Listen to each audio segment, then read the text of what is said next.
Hello everyone, good afternoon. Good afternoon, ma'am. Um, Okay, saglit lang ha. Tapos ano yung Afternoon, blasta. ma'am.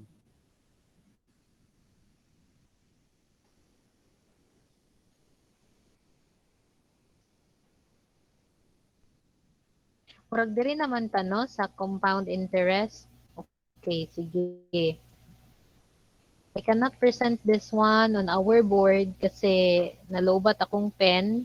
So we will try our best nga mag-solve na lang tag mano-mano kung unsa may available na ato dira, naa nato dira. Kasi I cannot really write na kay nalobat jud ang ako ang pen. So, mo na lang ni ato ang option nga lain mo na laing option but to apply it to ourselves. So you just have to prepare your pen and if you have your own paper also, you can have that one. Kasi I cannot, ano mo, nang diri na lang nako siya gi-play sa, diri na lang nako siya gi-play sa, tawag ano sa PowerPoint. Okay, kadali lang daw be.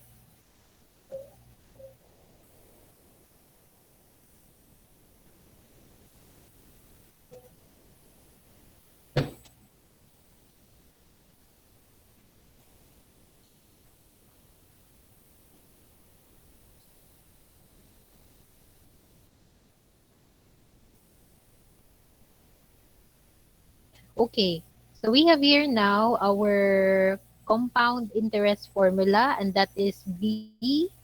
B is the final balance. So always remember no that the balance represents the interest plus the principal.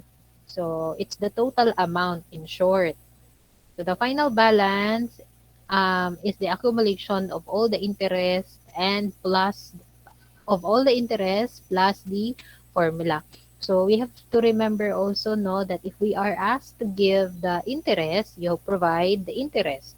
If you are asked also to give the balance, you also have to give the balance. So ana siya. Okay, so we have here B equals the final balance, P equals is the principal, R is the interest rate for each interest period, and N is the number of interest periods. Well, later on, now we will have the identification with regards to the N because we also have the semi-annual, we have the semi-annual, we have also the annual, naputay quarterly, nana, no? So, kung mag semi-annual ta, meaning to say, twice. Sometimes, ang other term for the semi-annual is bi. Biannual, mazur to, I forgot. Basta duha or two. Meaning to say, if annual gani, that is 1 year. So, 1 year siya. So, kung semi-annual siya, in 1 year, kaduha. So, sa annual kay kaisa sa isa ka tuig. Sa semi-annual is kaduha sa isa ka tuig. Sa quarterly pod is kaupat sa isa ka tuig. So, I think we can divide the quarterly by 3 months kasi we have 12 months in 1 year and quarterly every 3 months siya mag-interest. So, let's try to see if we could apply that one also here. But we will just focus more on the semi-annual and the annual. Yung annual kanina, katong last meeting no is mao to siya katong gibuhat nga naay table nga ato siyang gi-compound. So that is actually easy no kasi sa annual manggod sa isa ka tuig ka isa lang siya mag-interest. So you only just have to find out if how are you going to solve or depende na siya sa imuha no on how you are going to basta masubay nimo siya dali ra kay siya nimo masubay. However, you have to use also the ano no our formula which is this one na siya. Okay, let's have semi-annual. So when interested, dili ni when interested when interest is compounded semi-annually, that's twice per year, you must divide the interest rate by the number of interest periods which is 2. Meaning to say, semi-annual man kaya ni siya, so twice per year, kaduha sa isa ka tuig. If you are given now the rate should be divided into 2. Nga naman siya. Kasi the interest rate man gud no is offer in a year.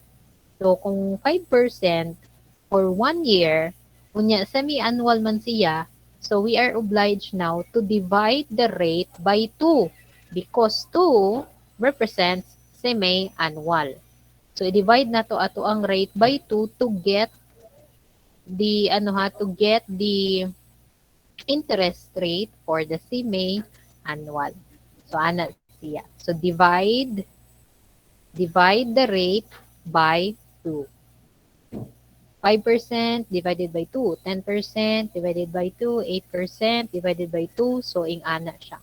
Okay, for example, we have here a 6% annual interest rate divided by 2 interest periods equals 3% semi-annual interest rate. So, divide lang siya nimo kasi 6% annual man.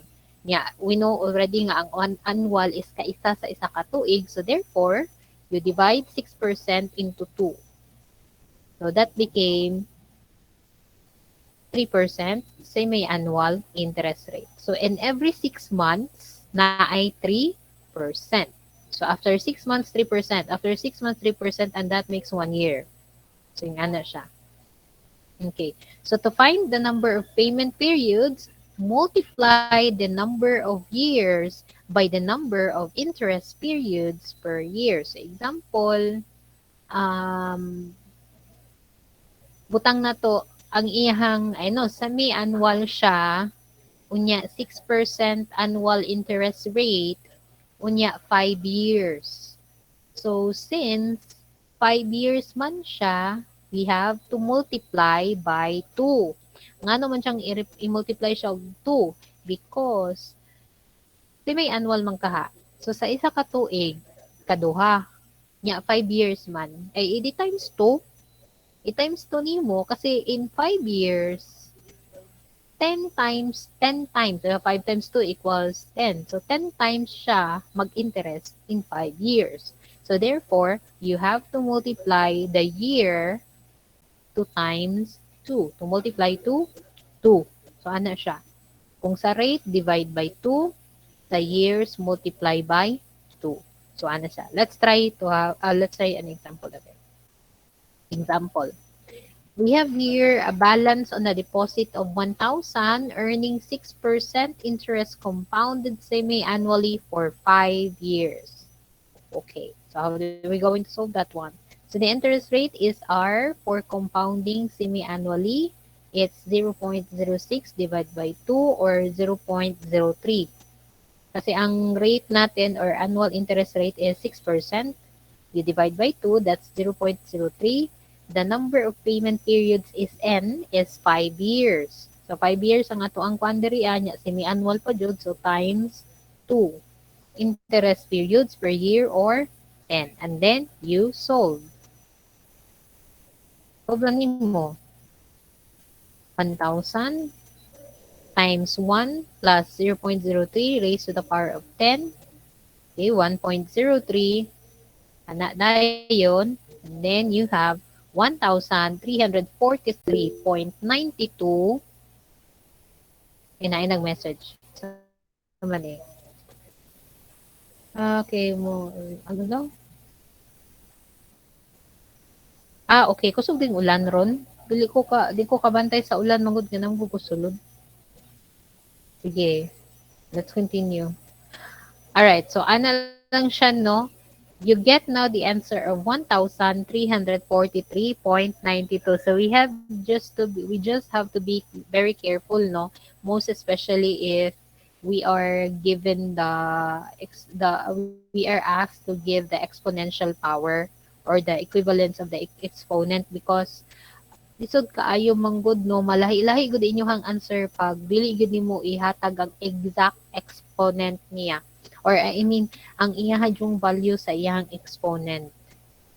Maglisod jud mo og answer kay ang ending magud ana kay naay masobra og 3, naay masobra og 2, naay makulangan og 2, something like that. So we have to remember that we really need to solve the exact amount or the exact number.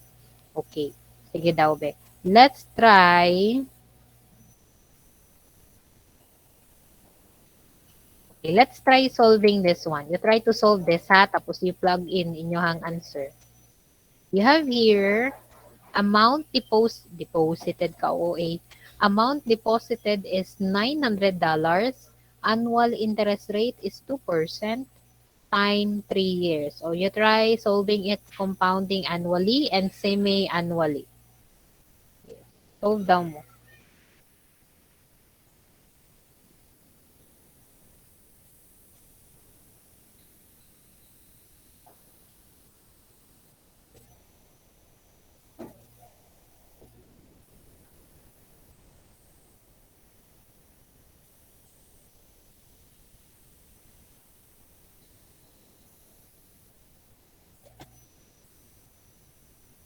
You just type in your your answers on the chat box.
Sige daw, what's the answer to the question?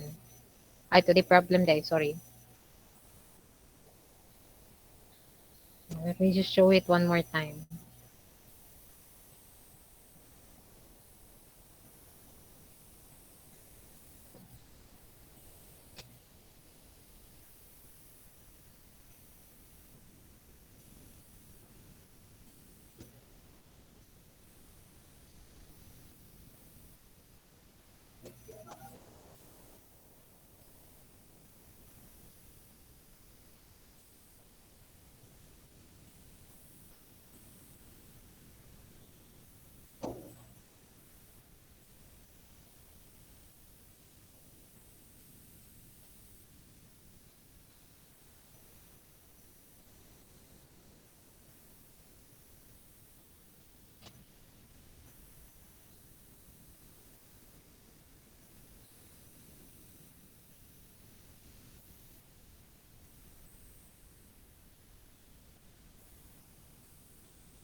Okay, sige. We have some answers.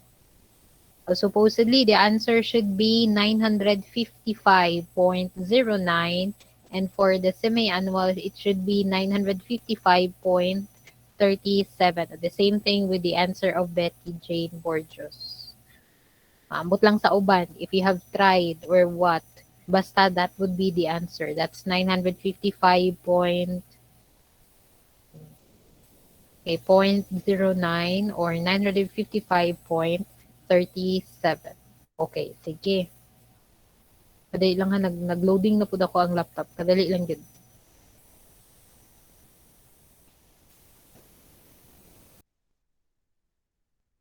Okay, sige.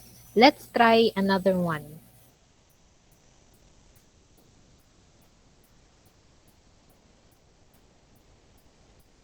We have here our principal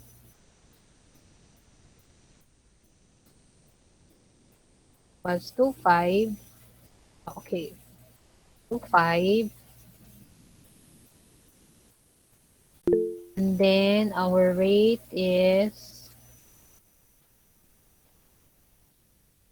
8%. Time is also 4 years. Oh, you try to solve that one. That is semi-annual.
Okay, sige daw, Be. I see answers from Randy, J, Jora, Shella, and Gindelin. How about the others? Asa naman tong uban dira?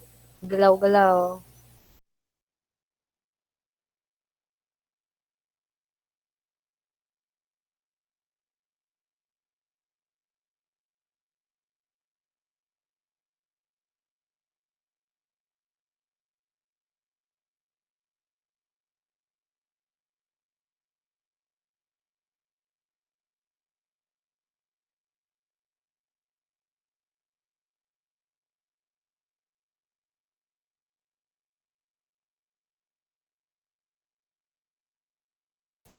Okay, sige, dire lang sa siguro ta. We have the answer that's correct, no? 3,421.42.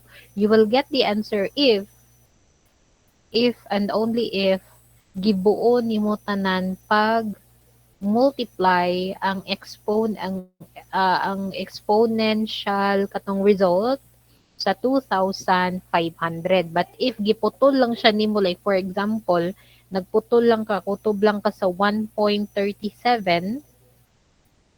you will not actually get the 3,421, but instead your answer would be 3,425. So we have to be very careful with the exponential results because it represents the whole number. So therefore, as much as possible, we have to we have to really multiply, no, the exact answer from the exponent to the principal para ma-safe ta. Kasi layo kaayo, 3,421.42, unya ang isa ka answer is 3,425. Hasta yun yung layuan, no? And there are also times kagani, like for example, kaganina, ang ilang gi-answer is 3,200, 3,422, layo ra kaayo siya. Pwede, okay ron ta 2-point system lang ang diferensya, no? Pero it's different good. At least man lang we could provide the exact answer. So I believe for those who haven't answered, maybe they don't have their own calculators kasi it's really hard man pud, no, to compute exponents without your own calculator. Kasi our calculator on phone man good, no, kasi it doesn't serve a function for exponents. I'm not that sure, pero murag wala yata siya. So maglisod gid mo og answer niya, magmano-mano mo, lisod pud kay siya mano-manohon. So it would be better unta nga you have your own calculator. Ako gani I have my own calculator but I cannot really solve it kasi I forgot to bring my calculator. So that's the reason na nag-struggle pud ko. But there are calculators in online pod, no. You can just search that one in Google if you really want to get the exponent. Nato yung na-search na ko kaganinang buntag kasi nag-struggle lagi kog solve kasi nga wala na ko na bit-bit ang ako ang calcu. So ana siya. Okay, let's try another one.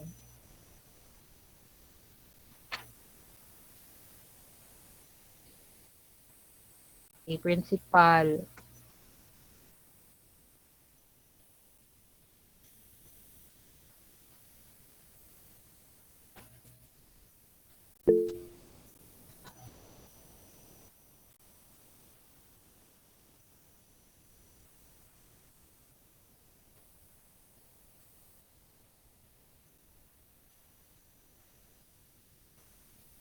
Sige, you try to solve that one. I'll be solving also.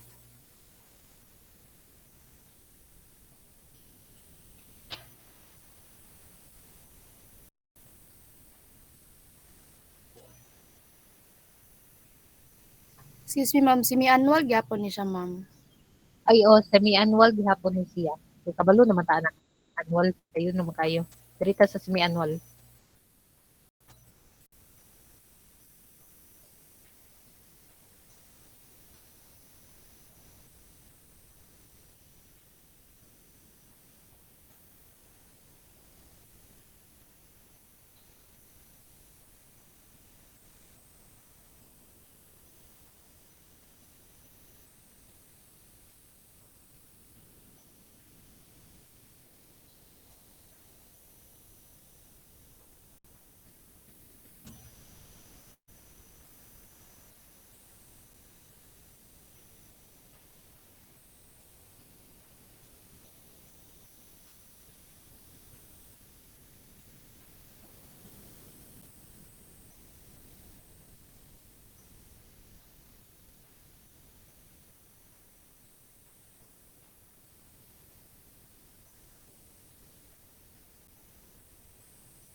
Okay, sige.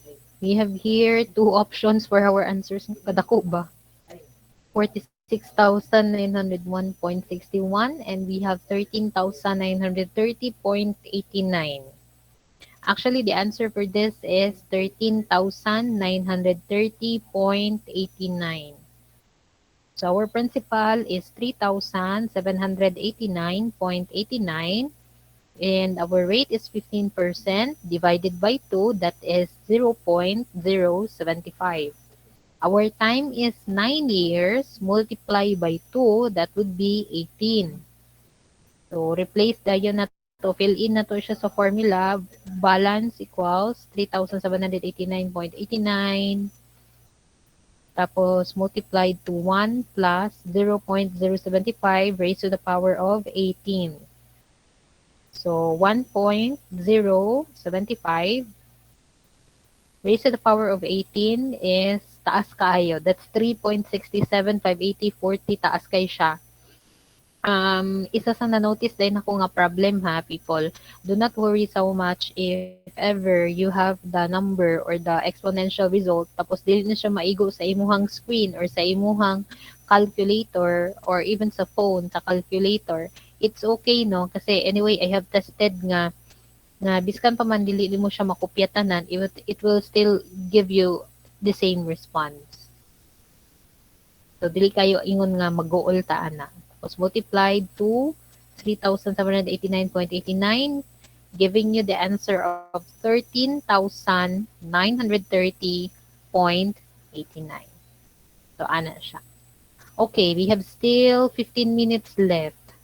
So, let's practice again. Okay, so pamaday pulos aning klasihan eh. Sige.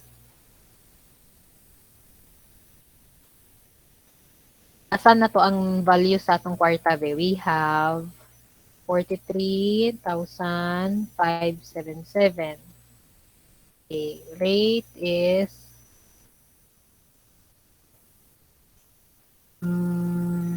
13%.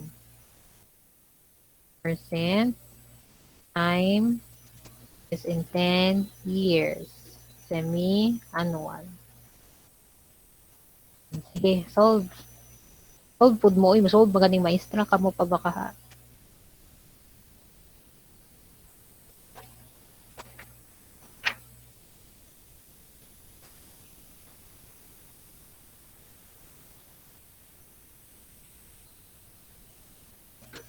Excuse me, ma'am. Yes. Nawala mo akong net, ma'am. Pila yung principal ani, ma'am? Ano? 43,577. Balik na ko, dara. Thank you po.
Okay, sige. So we have our answers here.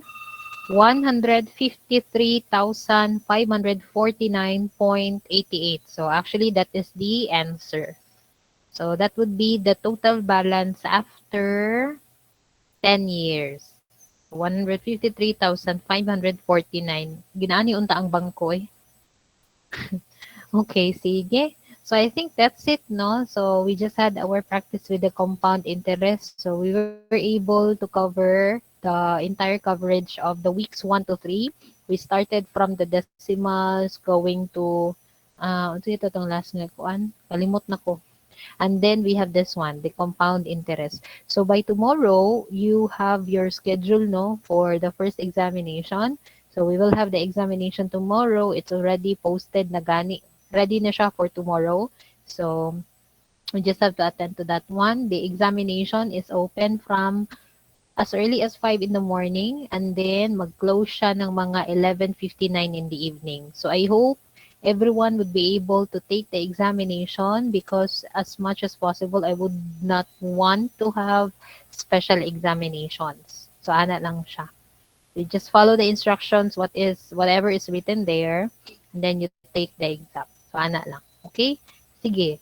Questions. Do we have questions? Natin mga questions diha. So if you don't have any questions anymore, so let's just see each other again by Friday and you have to take the exam tomorrow, okay? Tapos, we will see each other later pa di ay sa TLE. So I will just be home soon by 4. So dito na magklase sa balay. Okay, sige. So see you later everyone. Bye, ma'am. Goodbye, ma'am.